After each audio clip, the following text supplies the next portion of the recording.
Echelon, the original. Also, by the way, Robin, welcome everyone to All Out AOS Presents Tip of the Spear. Yeah, well, That's the intro part.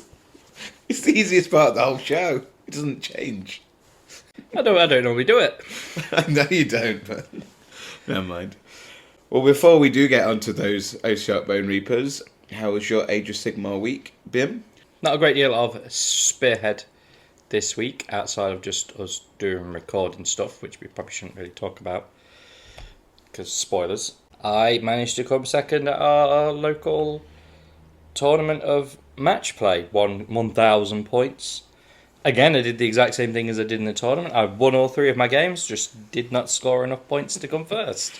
I mean, to be fair to you, your list was not designed for scoring points. You literally had 3 models, 2 of which were huge dragons, and then one tiny little, very irritating priest with teleporting. Yes. This tournament was one at our local store where we do a lot of our games, and there were only 10 people. And the organiser person was like, right, everyone's here, so I'm going to randomise who you're going to play. You're playing this person, you're playing this person. It gets down to the last 2, and it's like, I'm really sorry, you two. This is, we're not fixed this. You two are playing each other. And I was like, great. Normally we end up playing each other towards the finals, and I hate that because it always tends to mean that we've both done really well, and then one of us has to lose, which I don't like. It's typically me. That's only been you twice? Yeah. So that means Duncan lost his first one, unfortunately. I lost my first one, and then I managed to win my second 2. I played against Skaven in the second one, with the first actual time playing against them full game. Didn't realise Clanrats had crit auto wounds. Yep. And a group of 20 of them roll out on a dice. Yep. So did a lot more than I expected. And Norholes are very annoying. They are. But other than that, had quite a good game. And then I played against Nurgle, which was really nice because that was my first time playing against the new Nurgle rules. He had some of the knights, and they are nasty. Reinforced block of them going around, just blitz whatever they're in combat with. I think that I won that by like a point or something. It was really close. Good, the game that goes down to kind of the last turn. That's kind of what you want, win or lose. Whereas you played against, obviously, me with my Sucky Fire Slayers. My Fire Slayers, which is the most I've enjoyed playing Fire Slayers, I think, ever. And then I played Skaven. Surprisingly, a big combat-focused dragon rips through Clanrats fairly easily, and Storm Fiends. And then I played against Gits, and I really don't like Trogs, because they're just, like, impossible to kill. They are impossible to kill. Pretty sure I got the Trog hero, down to like 2 health. He managed to escape combat. Well, I powered through out of combat to try and do the mortals, and obviously only ended up doing 1. He then ran away and just fully healed. Came back into my dragon and then just killed my dragon. Ooh. Killed both of my dragons, but luckily my pesky priest had managed to zip around a little bit, that I'd managed to, for a large portion of the game, hold more. I genuinely think, you look at your army of 2 dragons and a tiny priest, he was the thing that probably did the most for you. Obviously not in terms of damage. He probably scored me the most points. He probably scored, and denies points. There's like point scorer, point denier. Because of his teleport, you've always got to think. And he couldn't just teleport himself. He could teleport your dragons. Yes, as long as I kept them close enough. Which was pretty horrible. Teleport them out of combat and stuff. Because I think when you set up against me, you had 1 dragon on one side, 1 dragon on the other, and then you just teleported the other dragon to it, so you just had a whole horrible side of the board that we just spent at least 2 battle rounds not getting in combat, because I didn't want to, so I put my anti-charge strike first rune on, so you didn't want to, and eventually we had combat. Yep, I think I had like 3 models on the board by the end of that game. I had 2. You had 2, yeah, but... So you had 2/3 of your army. Yeah. But yeah, overall, so I won 2, lost 1, so I came 4th, and you came 2nd, which is feeling very similar, because like you said, the Spearhead tournament at Warhammer World the week before, you won all your games, came 2nd. I won 2, drew 1, and came 4th. So I'm at that Olympics, like when someone misses out on the bronze medal, it's like the worst place to be is 4th. Gold's the happiest. Silver's annoyed they didn't get gold. Bronze is just relieved they got a medal, and 4th is just crushing.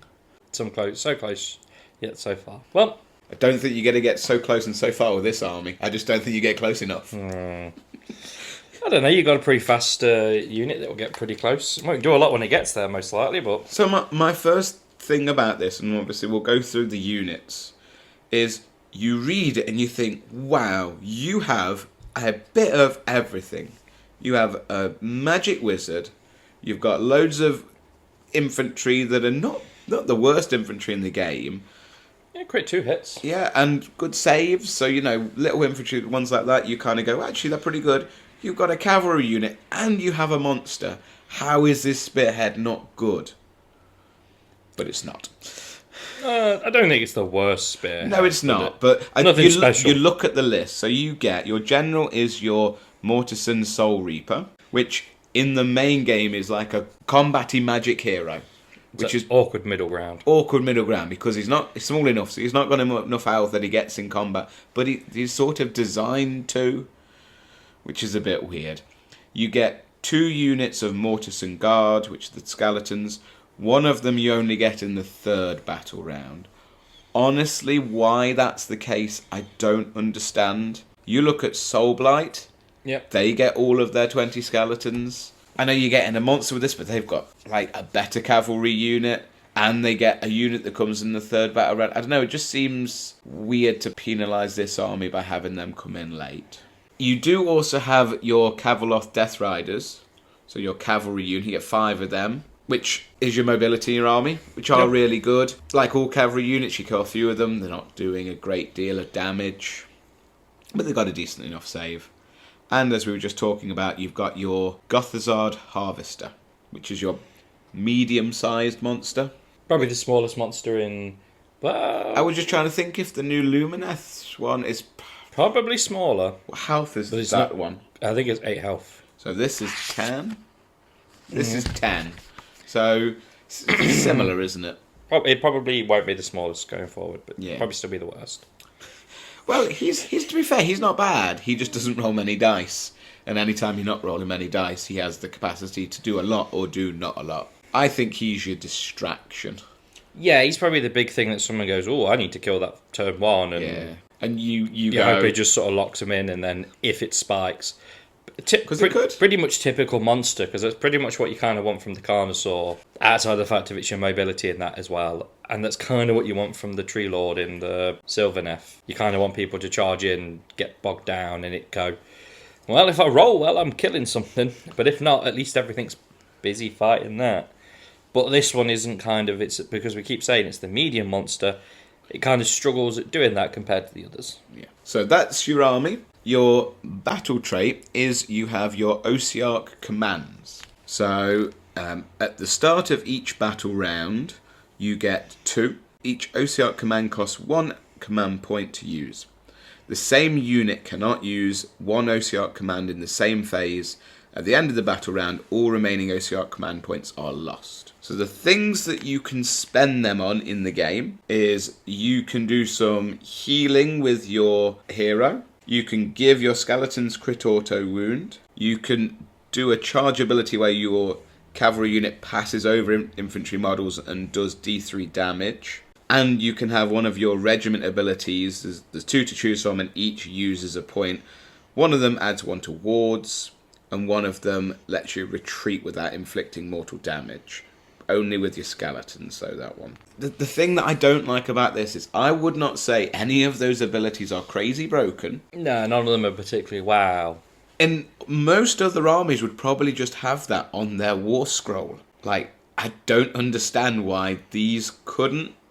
I understand their army whole theme is the Bone Tide, and that's kind of how they're spending their points on it. But I would have preferred some sort of one a little bit like Blades of Corn, where it's like, Blades of Corn, you get your blood tithe for units killed. Sort of same here, you're kind of harvesting the bones, so you're getting a bonus either the more models die, or maybe the more of your own models die, or some sort of an ability that gets better. Or maybe if you got a standard ability where, just for instance, the retreat one is you can retreat without taking mortals, but if you spend a bow time point, you can retreat and then still charge again. That would be really good. It's like, so let's say the charging one is like, do D3 mortal damage, you pass over infantry models. If you spend a bow tie, you do D3 plus 2. Or if it just you impact. do one, you just do a flat one. Yeah. If you spend a bone tide, it becomes D3. Yeah, I just think that having, because 2's not many. Whole battle round, remember that. Yep. So the thing that I mostly spend mine on is giving the skeletons crit 2 hits. I think that's pretty good, especially if you've got a whole unit of 10 of them. But then you're only doing that. My turn, your turn. Yeah. That's gone for that battle round. It just seems underwhelming ability that costs points, is the way I feel about it. I think that one's fair, because obviously giving them crit 2 hits makes them Crit 2 is good. pretty good in combat, because you get a lot of attacks. Yeah, the whole army does generally have that. It's weird that it takes that away in the Spearhead. I feel like that is one of the worst battle traits in terms of you're reading, you go, all right, get this bone tag, what am I going to spend it on? And you go, oh, that's it. I get to spend it on making my army what they should be. Yes, that's what it feels like. Yeah. And obviously the other part of your battle trait is that you get your second skeleton unit set up anywhere on the battlefield, wholly within 3 inches of a battlefield edge and 6 inches of enemy units. So at least it is not in your territory. Yeah. It can pop up behind, which is nice. Unfortunately, it's the third battle round. You could have them from the second, and it's not, again, it could be sort of free movement. Yeah. Especially if you don't, so like we've said it before, sometimes stuff coming in late isn't always a bad thing. Yeah. Sometimes it can kind of cripple an army, and sometimes it's great, that's like free movement for me. No. As long as it's anywhere. Nurgle's free movement. Especially if you potentially go second. You could have your whole army locked up, and then you're not really doing much, and then at least you can go, well, I've got one unit I can put down doing something in the back row, maybe going for a wizard. But by the time it's the third battle round, if you do kind of just stick them on a back objective that's not next to anything, they're only moving like 4, they're probably then just going to sit on that objective. Yeah, I think that is a nerf for this army, unfortunately. And I don't think it needs it. It's not like it's too strong with them. Moving on to your regiment abilities. You have your once per battle, any combat phase. Pick a friendly unit to use this ability. Until the end of the phase, add 1 to ward rolls for that unit. And that uses one of your Ossiarch commands. I mean, obviously, a +1 to ward, pretty strong. Because everything has a 6 is making it a 5. Very good ability. That's good, especially if you need something to survive a combat. You're really desperately to survive.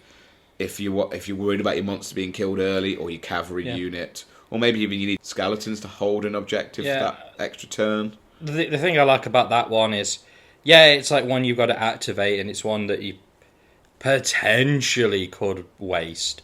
But it's so useful that there's not going to be a game where you're not going to have combat, and worst comes to worst, you just kind of go, oh, well, I should have used it last combat, I should have used it the one before, You'll eventually use it, and eventually it'll be useful. Yeah. Well, they're saying that it might not be. You might do that and then roll 7 ones and... Well, you sound like you're talking of experience there. Wow. So your other option instead is reform ranks. Pick a friendly Mortarch Guard, so that's the skeleton unit, in combat to use this ability. That unit can use a retreat ability this phase without any mortal damage being taken on it. See, my thing with that one is like, oh, that ability sounds great. A unit can retreat without taking mortals. Sucks that it's only once per battle. Most things like that let you kind of do it every movement phase. Again, you've got to spend your point to do that. They only move 4. So if you've got enough models, you could potentially make it so they can't go outside of 3. I know it's a bigger unit, so it's harder to do that. But you could wrap around in such a way, especially if they're near a terrain piece, that they physically can't retreat out. I think basically what that is for is so that, because unfortunately, and again, it seems weird saying this about a death army, there is no reinforcements in this army. Yeah. I think that ability is basically for you like, I've lost 5 skeletons, let's retreat the 5 skeletons, because if they stay in that combat, they're dying. and let's use that, because you do have no reinforcements, but you do have a few recursion abilities. Yeah. You then try and get them back up, and then make them a good unit to be charging in and having more combat. That is what that ability is designed to help you do. But exactly like you said, 4 inches does not take you very far. No. You can give them extra movement. That makes it a bit more viable. But it still seems like... There's just a lot of situations where I could be like, cool, but I'm in combat with something else. I only have to pile in slightly. I know obviously you've got to move closer to the unit you're piling in. But if you're kind of at an angle, you can just tag them again. Unfortunately, I don't think either of the regiment abilities are very good. Would it be horribly broken if you could do that with any unit in your army? Because that on the cavalry unit will be very good. Because they can move 10, so they can get away from a nasty combat they don't want to get into. There's that many other units in the game that can retreat and charge. So it's not even giving you that ability, but just being able to get out of a combat without accidentally killing one of your own horses. Do it on your general if he's in a combat you don't want him in. Like you say, your horses can make great use of the movement. Pretty sure the monster's got fairly decent movement as well. Why they had to specifically say that was only Mortarch Guard, not your whole army, I don't know. Yeah, it seems... I would think that was your natural choice if it was your whole army, because it's only your skeletons. I lean towards the ward out of the two, because like you said, that's always going to be useful. Going on to your enhancements. So you have Empower Netherite Weapons. Pick a visible friendly Mortarch Guard unit wholly within 12 of your general, then make a casting roll of 2d6 on a 5+ until the start of your next turn. Add 1 to the Ren characteristic of that unit's melee weapons. So again, it is only on your skeletons, but on a 5 up with 2 dice is very reliable. Yeah. And +1 to rend, and they could have 2 rend because they've got anti-charge +1 rend. So that will be a nice threatening unit with 2 rend. 2 rend, crit 2 hits, potentially 20 attacks. They're also not terrible stats combat-wise. 3 and 4s. Nothing special, but like you say, they should get a good 7 or 8 through, potentially a few more with crit 2 hits. Yeah, 2 rend, that's going through a lot of things. That one I think is really, really good. Means you've got to keep your general near the Mortarch Guard to be wholly within 12, but that's doable. First turn, you should comfortably be able to do that. And as we said before, they ain't very fast. So they're probably not outside of you getting a very long charge off and not moving your general up. Probably also going to be in range turn 2 as well. Enhancements are looking up so far. You've got your Unstoppable Commander. Pick a friendly Mortarch Guard unit wholly within 12 of your general, then roll a dice. On a 2+, add 3 inches to the move characteristic this phase. So it's turning them from a 4-inch move to a 7-inch move, which is almost doubling their move. Yeah. I think that one is very, very good. Again, you got to wholly be within 12. I think that one's very good if you know you're going first and you go, I want to just sit those skeletons on the middle objective. If I risk a run, I might not even get on it. Or you want your skeletons into something. Yeah. Moving 7 goes an inch over the middle. If they set up, that's only a 5-inch charge if they're the closest distance they can be. That's probably getting them in a combat if you want it. Yes. Depends if you want it or not. There's another ability on a 2-up. So, the last one was 5 with 2 dice. This is a 2-up with 1 dice. Again, very reliable. Yeah. You know you won't get it. Like you say, you take the first turn and oh no, I rolled a 1. They're not up the board. But ideally they should. You've got your Murderous Drive.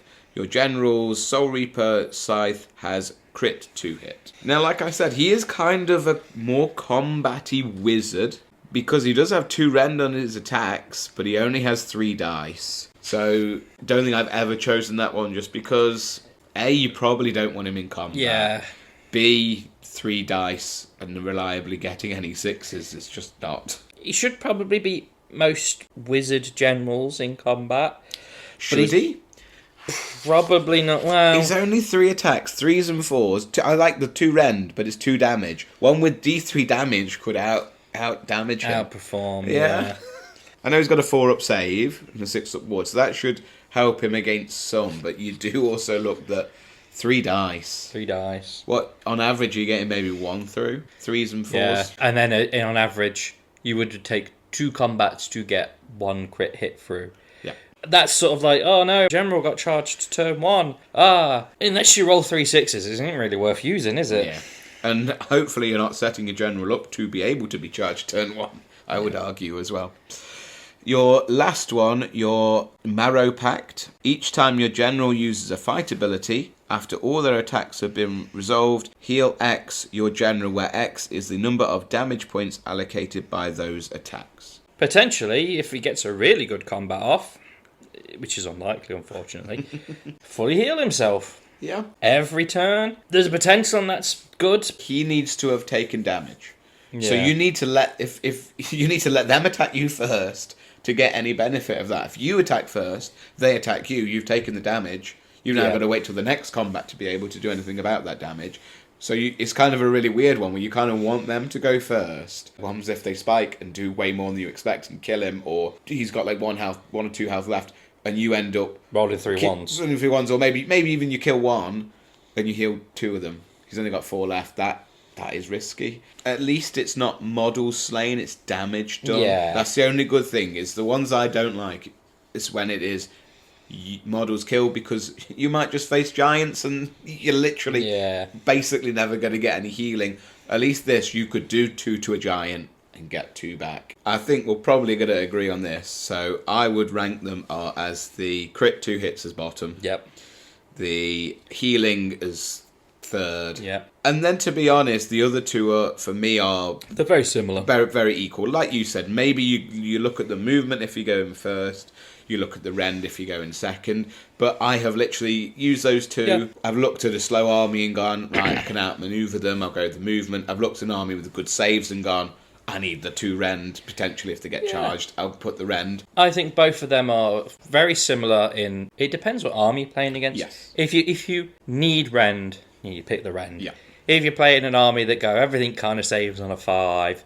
I've got a bit of rend anyway, I maybe don't need it, then pick the movement. It's nice to look at something and go, there are enhancements that are designed to work against other armies. They're not just like blanket. It's not, this is the best, I always pick that one. It's, I look across the table, I see what I'm against, and I pick accordingly. And I can adjust. That's what literally these are for, aren't they? Yeah. I mean, because it's better than the main game, actually, because the main game, you've got to choose all your artifacts and everything like that before you even know what you're playing. This, which I really like, is you get the freedom of literally looking, you've got a monster, I'm doing the Ossiarch Spearhead, she's getting the anti-monster shooting. You know, just, you can literally chop and change what works and what doesn't, and then you have got choice there at least. I know it's only choice between 2, but it's better than just 1 being better than all the rest.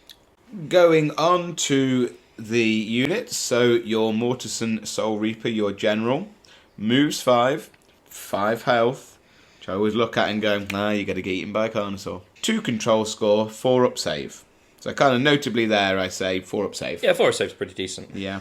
Its attacks, it has its Soul Reaper Scythe, which has 3 attacks, 4s to hit, 3s to wound, 2 rend, 2 damage. So like I say, he's not a combat hero, but he's... In a pinch, could maybe do something. But he's slightly better in terms of that rend than your standard infantry wizard. But not quite enough that I don't know what you'd throw him into. Yeah. He does have a spell, Drain Vitality in your hero phase. Pick a visible enemy unit within 18 of this unit to be the target. Then make a casting roll of 2d6. On a 6+, subtract 1 from hit rolls for attacks made by the target until the start of your next turn. I think that's a very good spell. Very good spell. 18 inches is brilliant. Anytime you have a spell on a hero that is more than 12 inches, it is brilliant, because it means that outside of some pretty good deployment, you're probably going to be able to do it turn 1, which is always nice. The amount of times I get burnt by your Skaven spell that's 13 inches. Because I just set them up within the 6, because I'm like, well, that's where I need to slow army, I need to be there. Then you're like, I'll go first, and I put my wizard out in the front, and you go, look at that horrible deployment from Robin. And then I just go, actually, no, he's going to stand behind those climb rats now. And then you roll a 12 and get him anyway, and I get really grumpy. Yeah, that sounds about right. But anything that -1s to hits is very good. The fact you can choose their nasty unit that you're scared of, you give them the Trogs, making them hit on 5s. Yeah. The cavalry unit's got to run in and smash you, making them hit higher. Really, really good ability. And 6 is fairly consistent. Should get it more than not. As I sort of spoke about a little bit earlier, you've got his Ossiarch command, Reknit Construct. Pick a friendly unit wholly within 12 of this unit that is not in combat to be the target. Heal D3 the target. If the target is not damaged, you can instead return a number of same models to it that have a combined health characteristic of D3 or less.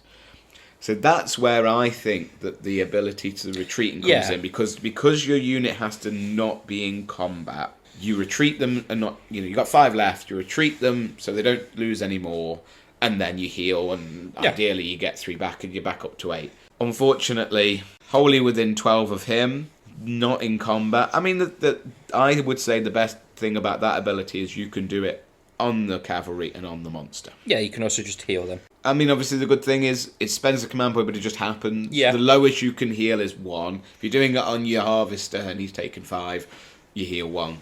Yeah. Not your ideal result, but at least it's done something. It's just hard to not be in combat. I think that's the hardest part of it. Which is why it'd be brilliant if the retreat thing worked on the whole army. Yeah. It's fine. I've hardly ever done it, I think, in any of my games. Yeah, Let's just put it that way. Combine that with his other... He's not actually a bad supporting wizard. He could be going around making an enemy unit -1 to hits and giving your Mortarch Guard +1 to rend. Just those 2 abilities are worth keeping him alive as long as you can. And potentially bringing 3 back. Just that means I think he is a good wizard. I wouldn't say he's top. I wouldn't say he's bottom. He's just... I think I'm going to say this about basically the whole army. He is fine. He's fine. That's the word that I would describe. Going on to another fine unit are your Mortarch Guard. Move 4. Well, as we said, you can make that 7. 1 health each, 1 control score, 4 up save. So for a 1 health unit, probably one of the better saves in the army at least. But it is still a 1 health unit. Yeah. That they kill 3 or 4 and then it's not doing a lot back, unfortunately. They do have their Netherite Spear, where they have 2 attacks, 3s to hit, 4s to wound, no rend, 1 damage, but they are anti-charge +1 rend. And as we said before, you can give them another rend with the enhancement. So they can be quite killy. Yeah. And they can serve the job of just sitting there and holding up something for you. 10 control score on an objective. 4 up save. You shouldn't lose many unless it's the really, really big thing going into them. And if it's the really big thing going into them, then at least it's not going into your other things you want alive. Giving them crit 2 hits as well. If you just get kind of lucky on the first roll, they can do some damage. Yeah. So you can spend one of your command points to give them Netherite Assault until the end of the phase. This unit's melee weapons have crit 2 hit. I mean, the best thing about that, the wording of you can't use them on the same unit in the same phase. But when your other unit of skeletons come down, you can have both of the units having crit 2 hit. You can spend all your points that battle round on that, which is really nice. I wouldn't think that this was broken if you'd made that unit reinforced. I think they need to add to Spearhead in situations like this. There's so many armies that would benefit from a slightly modified reinforcement where it's like, you can reinforce one of these units. Yeah. So you don't get to necessarily reinforce both. Yeah. But you get to reinforce one. So people like Fire Slayers. Yeah. Getting to bring one of their... Bring back the fighter unit. Yeah. Because that's a different unit even. Like you say, you don't even need to specify saying you can only bring 1 unit from this army back. You could literally be like, that unit has the reinforcement keyword. That would make them so much better. There's so many armies where nothing has a reinforcement where it's kind of like, yeah, just let them bring one of them back. Yeah. Like the Iron Jaws. They bring 1 squad of our boys back. Would that make them that much better? Probably not. But why not? I understand why in terms of you don't want to make something overly complicated, but I don't think it would. To just put the wording of, this army has 1 reinforced. Just have it in the battle unit. trait. Yeah. Don't give the unit reinforce. It's just put it in the battle trait. I don't see why you couldn't. Going on to your Cabaloth Death Riders. They move 10, so really good movement. 3 health each, 4 up save, just the 1 control score. Fairly standard cavalry stats. Yeah, and any cavalry unit that's normally 5 or more is normally that. It's only the 3 unit ones that have maybe got 2. Which is the irony of, you'd think cavalry units would be 2 control score because it's a two units. It's a horse or some horse equivalent and the rider. Yeah, but cavalry units are already too good. I don't think they need to any Yeah, buffing, true. if I'm being honest. I think, yeah, really good cavalry unit. Like all cavalry units, it's got 2 lots of attacks. Its netherite spear is 3 attacks, 3s to hit, 4s to wound, 1 rend, 1 damage, charge +1 damage. On the charge can do a bit of damage. I don't know what it is about these. They seem to charge in and then they go do a little bit, and I was like, I need to do a bit more than that. And then they hit back and they kill 2 or 3, and now they're literally doing nothing at all. I don't think they're a bad unit. I think they're a pretty standard cavalry unit that in an army that does not support them. Yeah. That's why I think I'm so excited about the new Bonereaper ones, because you get 2 lots of them. As of recording of this, they've not put out the rules to that. So my only worry is, what if they do like they've done with the Disciples of Tzeentch latest one? Do that. And you only get one of your horse units from the start, and you get the second in the second battle round. That is my fear, because I think that would cripple that army. That would make that army so bad. But I also do worry that, are they going to be too good if just these 2 crazy fast units are charging in? These can fly on the charge only over infantry units, so not over a wall or anything. So you could spend their Ossiarch command, Death Rider Wedge. So its effect is, models in this unit can pass across infantry models as if it had fly. After this unit charged, you can pick an enemy unit that it passed across and roll a dice on a 2+, inflict D3 mortal damage onto that enemy unit. So you've got to spend one of your points to potentially do nothing. Yes. I mean, that's if you roll a 1. You need a really good charge to get over things. I mean, I think when I did it against you, I literally went, hey, Robin, I've rolled a 6. I moved 4 inches forwards and then like an inch back. And I've passed across your model. That's my mortal damage. I've never done it that I've managed to scoop over an infantry unit, because at the end of the day, their bases aren't the biggest cavalry bases. They're like 2 and a bit, so basically 3. And you got to get all the way over that unit if you kind of want the advantage of being back behind them or whatever. Basically, if it's a straight line versus a straight line of 1-inch units, you basically need to roll like an 8 or a 9. Yeah. And even then, you're just getting the other side of them. I really don't rate that ability. The thing that annoys me is, that's their one ability. Other armies have a inflict DC mortal damage on the charge. Yeah. Brilliant. This has spend a command, maybe roll a 1, and do an awkward movement to even get it in the first place. Yeah. That unit is fine, Robin. Yeah, it's a good thing you've got a monster to help. So your Guthizar Harvester has a 6-inch move, 10 health, 5 control score because it's a monster. That's probably one of its biggest pluses. And it has a 4-up save, so pretty survivable for Spearhead, along with its 6-up ward. And you could give it a 5-up ward once per battle. So you could potentially heal it as well. Yeah. If it's out of combat. It's not bad, but it's fine, Robin. Yeah. But actually saying that, it is probably the worst monster. Yeah, it probably is. Makes the army the joint worst shooting army in all of Spearhead if you've listened to our potential damage output review, because it does have a shooting attack. It's Deathhead Mule, 12-inch range, 4 attacks, 4s to hit, 4s to wound, 1 rend, 1 damage. So maximum it can do is 4, but it's better than nothing. It's a little bit. It can do a little bit of shooting. You just hope you don't shoot into the thing you're about to charge and make your charge harder. Yeah. It's one of those ones, but it's going to be in the front lines. You could potentially move it up, shoot a little backline wizard, then charge into the thing you actually want to fight. It's on top of... Yeah. That's not what he's there for. Yeah. That's just a nice bonus. So he's there for his attacks. He has 2 lots of attacks. It's Soul Crusher Bludgeons, 6 attacks, 4s to hit, 2s to wound, 2 rend, 2 damage. It's not a terrible little attack there. Obviously, it's 4s and 2s, so... You're relying on getting those 4s through, but if you do, your 2s should be pretty consistent. And 2 rend, you're getting through a lot with 2 damage. Pretty good attack. Its second one, Ossified Hooves and Tails, 4 attacks, 4s to hit, 3s to wound, 1 rend, 2 damage. So in theory, it could do 20 at maximum. It's probably not. It won't. I look at this as... you said earlier about any kind of monster unit. Look at this as it could do a lot, it could also do nothing. Ideally, it's 5 control score with a lot of health to shift sat somewhere, either slowly or quickly bludgeoning them down. Realistically, the first attack, you should probably get 1 or 2 through. If it was only 1 rend, mate, but with 2 rend, unless you're playing a really good saving army, it should skip past it and just kind of do a bit of damage. And you kind of need it to be doing that damage because its passive ability, each time an enemy model in combat with this unit is slain, this unit gains 1 bone tithe point. It can never have more than 6 bone tithe points. So basically what it does is it stores them up, and then at the end of any turn, pick a friendly Mortarch Guard unit within 6 inches of this unit to be the target, then roll a dice for each bone tithe point it has. For each 4 up, you can return 1 slain model to the target, then reset the unit's bone tithe to 0. Now, my biggest problem with practically playing this is either he goes in, they go, all big scary model, kill the big scary model, they leave you skeletons, so there's never been anything to heal. Yeah.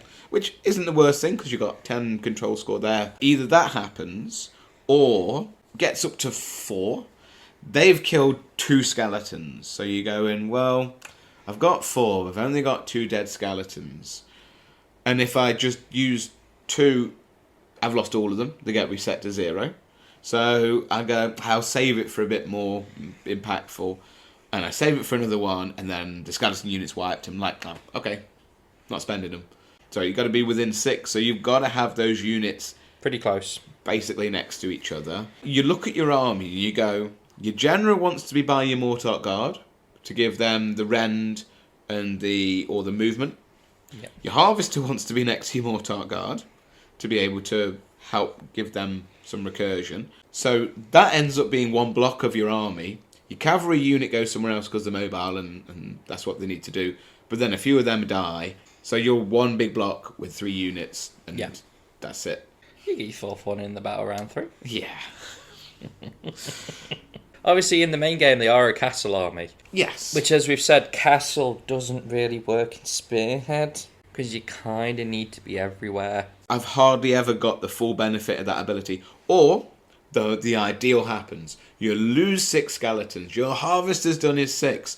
And then you roll your dice and you roll no 4-ups and you don't return a single one and you've lost all of them. Yeah. It's an awkward ability that is then a 50-50. Would it be a little bit too overpowered if it was just return a skeleton for every bone type point? Capped to 6, yes. It's not like you're doing it with more. You've got to have done the damage. Models got to be slain. So I think that's what you end. It really true. dictates It depends your on play. the army. You can't go, oh, I'm going to charge this into their nasty unit with 3 models, because you're just never going to get that recursion. You need them going into the little things that you know you can kill to bring the skeletons back. But then it just seems like a waste of a unit, potentially. Let's say I'm doing it on stabbers. So it's like, aha, I managed to kill them and I've healed my skeletons, and they're like, great, this other unit of stabbers is coming along now and locking half of your army up in a really pointless combat. It's fine, Robin. No, actually, as we said earlier, it's the worst monster in the game. Yeah. And what's weird is he does not have a Ossiarch command ability. I mean, would you rather his heal be an Ossiarch command ability? No, I'd rather him have an extra thing. Yeah. That you could spend it on. So if your whole army's dead, he's the only thing left. You're like, oh, I got these 2 points. I can't spend them. I mean, you give him a ward. Once, yeah. So he's had the ward. You can't have it again. That's it. Going on to our review of painting, gluing, aesthetics. It's one of the first Spearheads ones. It's been a long time since I actually made and painted them.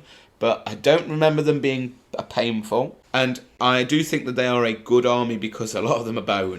So if you just want to go, the bone is 90% of them, and then they've got the armour, however you want to do that, and the weapons.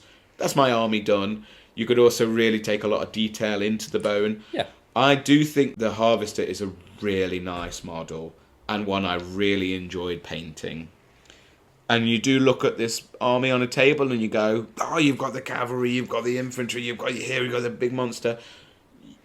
Just looking at it, I think it does look like a very impressive army. And for a little support wizard, he also looks pretty, pretty impressive. He's got like a big glowing scythe that's got like a soul coming off of it. Yep. It looks cool. Yeah. Obviously, the main bulk of the army is just skeletons. Yeah, 20 skeletons. 20 skeletons, which, again, if you're not somebody who likes batch painting, maybe not the best for it. Yeah, definitely a batch painting army. But I'm happy to kind of go with you, but I would say maybe like a... I'm like 3.5 to 4. I was thinking 3.54. I can't decide which one out of those two to put it. I think because I can't remember a negative experience gluing them, I think I'm happy to put it up to a 4. Give him a 4 then. Because it does have a bit of everything, and you do get a nice monster in there. Yeah. I think he pushes it up. And you do get the worst monster in Spearhead, currently. We'll see. But you don't know that when you're painting in Gloom. You're like, oh, what a good time I'm going to have with this guy. So in terms of playability, competitiveness, fun... Definitely you're going to give it a 5 then, Duncan, from the sounds of it? We're going to have a -5 category? No. For me, the thing that is worst is I looked at it and had expectations because you have a bit of everything. So I'd gone from playing with Fire Slayers where you just have infantry units and they're all slow and, you know, you've not got any kind of variety. Nurgle, you do have the cavalry unit, but in general everything else is slow. So I looked at this and went, I've got my cavalry finally. I've got a monster that's not that slow and go and do damage. I've got my little guys. I've kind of got a bit of everything. I'm going to have a really good time. And I haven't. My feeling is of 2. Yeah, I was going to go with 2. Because at the end of the day, you have got some decent-ish stuff. You've, as much as we're saying the cavalry is the worst cavalry and the monster's the worst monster, you've still got a cavalry unit and a monster. And the Mortarch Guard, if you put all the buffs on them, are probably quite high up on the 10 model scale. Yep. And I know you only get half of them from the first, but you get 2 of them. You've got a really solid support casting general. Yep. It's got a lot of things that could work. I just think the army's really weird, but it's really geared towards the Mortarch Guard doing well. And you can just go, all right then, because you don't want to charge them. You want to be charged because you want the anti-rend. Yeah. And you go, I'll just charge the other stuff and kill the other stuff. And then you go, I guess I'll charge in. I've got no rend now. So we settled with a 2? Yeah, 2. Because I feel like it's not bottom, but it's definitely not middling. It's kind of that somewhere I think between. it can give a middling army a good run for its money and probably can beat it. I think this army could beat a lot of armies, but a lot of good armies would have to have a bad day. Yeah. And it would have to have a very good day. So that is the Ossiarch Bonereapers Spearhead. Yeah. The first of soon to be 3. Yeah. It's so weird that they got 3. Yeah, I agree though. I thought it was going to be... Stormcast. Stormcast was dead set for the next one. Maybe even Skaven. I wouldn't have been surprised if it had been, but yeah, the fact is Ossiarch Bonereapers is really, really good. Shame it's not any of the new models, but never mind. If you do have any questions on any part of Age of Sigmar and Spearhead, then do put it in the comments if you're watching on YouTube, or if you're listening as a podcast, you can email us on alloutageofsigmar@gmail.com. and we will try and address those comments and questions. Next week we're going to have the debate of which is better, Fire and Jade or Sand and Bone. And on to the outro. The only thing I can think of is the hip bone is connected to the leg bone's connected to the knee bone's connected to the shin bone's connected to the foot bone. Can you tell I failed A-level PE? I didn't know why much about it. That was just their